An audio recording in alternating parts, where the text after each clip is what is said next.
Je m'interroge ce jour sur la question de l'absence de maintenance et l'absence des barrages réservoirs, cause, dit-on, des principales ou cause principale des délestages dans ce pays.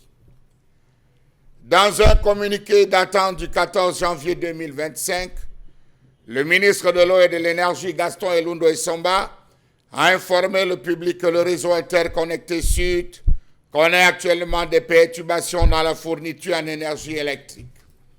Raison pour laquelle de nombreux quartiers se retrouvent à passer 2 et 3 jours sans énergie. On sort désormais pour aller charger le téléphone dans les quartiers voisins. On sort désormais pour charger le téléphone dans l'entreprise, or qu'on était censé se reposer à la maison. Ces perturbations sont en partie dues à une baisse de production de l'ordre de 70 MW dans les centrales hydroélectriques de Songloulou et de Déa. Voici l'une des raisons avancées. Baisse. Perturbation due à une baisse de production de l'ordre de 70 MW dans les centrales hydroélectriques. Monsieur le ministre, ça ne date pas d'aujourd'hui que ce problème est connu.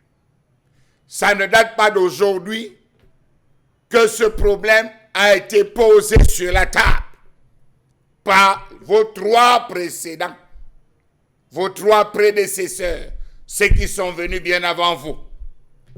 Le ministre veut nous dire que la Sanaga n'a pas assez d'eau pour que la production d'électricité marche à 100%. Soyons sérieux. Les problèmes d'eau sont connus avant les années 2000. 2006, on a connu avec acuité, des résolutions avaient été prises, des promesses fermes avaient été faites. A-t-on traversé que non? On ne nous dit pas, en passant, que cela est dû en partie aussi au fait que l'eau de la Sanaga est désormais aussi exploitée pour approvisionner Yaoundé et les périphéries en eau potable. Oui, il faut aussi ajouter cela, parce qu'en termes d'aggravation, cette façon de pomper l'eau pour servir et desservir Yaoundé une partie a un impact. Gestion gouvernementale au pif, pourtant la politique de développement prescrite par le chef de l'État dans le secteur énergétique prévoyait la réalisation des projets énergétiques à terme, autant pour moi, en 2020-2025, qui ferait passer l'offre de production de 1800 MW à 3000 MW. Ça, c'était la vision du chef de l'État. Les barrages hydroélectriques, à ce jour, ont ruiné inutilement l'État camerounais. On a une dette incommensurable. On ne peut même pas la mesurer. L'argent est allé où? Trop d'argent englouti pour rien. Les barrages ont été construits et ne produisent pas l'énergie suffisante. Même ceux existants souffrent d'une question de maintenance, réhabilitation à 100%. Allez dans le fond, allez fouiller, vous allez vous rendre compte que c'est les fissures. On ne travaille plus sur les fissures. Les turbines, lorsqu'elles tombent en panne, il faut un temps, du temps et des heures pour pouvoir venir à démarrer. On a construit l'ensemble des barrages en oubliant les eaux de retenue. Pourtant, dans tous les pays où ils ont fait des séminaires, des forums, on en compte 30 séminaires seulement qui ont été réalisés par ces spécialistes du secteur énergétique aux États-Unis. Aux États-Unis, le principe est simple. Ils ont créé même des mers artificielles. Ils ont créé des lacs artificiels, on tourne la plus grande partie des films, avec un système d'aquarium où l'eau tourne. On n'a plus trop besoin d'attendre que l'eau arrive. On peut créer ce système, c'est possible. Pendant que les populations s'attendaient à bénéficier comme promis de l'énergie électrique à profusion et à moindre coût, pour les ménages et entreprises, ces derniers sont désagréablement surprises par de la résurgence des délestages intempestifs et réguliers et des factures exorbitantes au quotidien. Sur les 3000 MW de production projetés par le DSCE pour 2025, nous sommes à peine à 1800 MW pour plus de 2000 milliards d'investissements dans le secteur énergétique entre 2021 et 2022 et 2020 et un peu plus de 1000 milliards pour la suite. S'agissant de l'accroissement de l'offre en énergie électrique, le barrage de Lac d'eau pour l'alimentation du RIN a été conçu pour un potentiel de 72 MW, mais ne génère à peine que 20 MW depuis plus de 15 ans. Seule une turbine sur les 4 fonctionne normalement. Le barrage de Songloulou, pour l'alimentation du RIS, a été conçu pour un potentiel de production de 384 MW.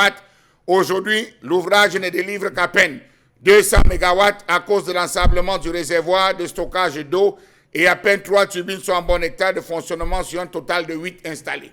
La faute à qui? Maintenance. La faute à qui? Veille, surveillance, opérationnalité. Le barrage de Mékine, qui est l'un des grands projets du secteur, a déjà englouti 100 milliards, alors que le coût de réalisation de départ était de 25 milliards. Sa production actuelle est à peine de 5 MW au lieu de 15 MW à l'origine du projet et pratiquement en arrêt. Le barrage de Mambélé, un autre grand projet du secteur qui devrait produire 211 MW de puissance potentielle. 2 ans après sa livraison, aujourd'hui, produit à peine. On nous a dit qu'on est à 30 MW à l'heure actuelle. Le barrage de Lompaga, un autre grand projet du secteur pour 30 MW de puissance installée potentielle. Et les 170 MW garantis issus du réservoir de 6 milliards de mètres cubes d'eau pour la régularisation du bassin versant de la Sanaga au niveau des centrales de production de Songloulou et de DEA ne sont pas possibles à cause de la vétusté des 10 ouvrages. Les barrages de Bini-Awara, 75 MW, Menchum, 72 MW, Natigal, 420 MW, Cholet, 600 MW, Grand Eweng, 850 MW, sont tous en phase d'étude. Natigal lui-même qui devait produire 420 MW, on nous a annoncé qu'on devait évoluer par phase. Phase 1, phase 2, jusqu'à l'optimum. Jusqu'à ce moment, on s'interroge encore sur Natigal.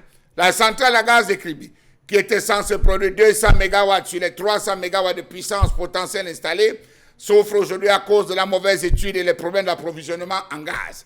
Les centrales thermiques d'urgence, 30 MW à Hala, 20 MW à Marwa, 20 MW à Bamenda, 10 MW à Mbalmayo, 10 MW à Bertois, consommaient des dizaines de milliards de francs CFA par mois et ont été jugés à la fin ne pas être efficaces, même si certaines régions passaient le temps à tourner. Oui, monsieur le ministre, vous avez dit qu'on va revenir à ça. On va faire un flashback. On va revenir avec les centrales thermiques. Ça encore, c'est bien. Mais souvenez-vous que par mois, elles consomment beaucoup de milliards de francs CFA en termes de gaz. 40% de l'énergie produite disponible s'évapore à cause de la vétusté du réseau de transport et de distribution sous la charge. Aujourd'hui, la Sonatrel. Le ministre devrait avoir honte de faire une telle déclaration partant du principe que gouverner, c'est prévoir. Ce n'est pas aujourd'hui qu'on sait que le débit interannuel communément observé pendant la période dite d'étiage, qui contribue à renflouer le volume d'eau dans les barrages, affichait depuis longtemps une baisse inédite de 50%. Qu'est-ce que le gouvernement a fait pour résoudre ce problème? Comment comprendre la construction d'un barrage aussi important comme la centrale hydroélectrique de Mambélé, située sur le fleuve Ntem, qui ne dispose pas depuis des années d'un barrage de retenue en amont avec système aquarium? On fait des barrages sans retenue d'eau en amont. Pendant ce temps, comment vivent les Camerounais? Question. En route pour l'émergence, certes, avec des cailloux dans les souliers. Pas même le courant ou le courage d'informer préventivement les populations. Trop honte décrit officiellement la situation. Savez-vous que pendant l'étude de faisabilité, plusieurs experts ont attesté de l'impossibilité à temps plein de l'eau. Aujourd'hui, sans honte, on nous informe, on nous apprend comme Magellan découvrant les Amériques que la production est passée de 200 MW en novembre à 35 MW actuellement, du fait d'un étiage particulièrement sévère. Lors de son passage à l'hémicycle de Ngouaikele, Palais des Verts, Paul Biya, qu'est-ce que le ministre de l'eau a présenté aux élus? Est-ce qu'il a souligné la question lorsqu'il défendait son budget? A-t-il présenté les différentes situations que traverse actuellement le système énergétique? Comment comprendre cette grosse invention méphistophélique du ministre Gaston Elundwe Somba qui atteste sans aucune honte que cette situation hydrologique défavorable découle de changements climatiques dont le monde entier est victime? Shame.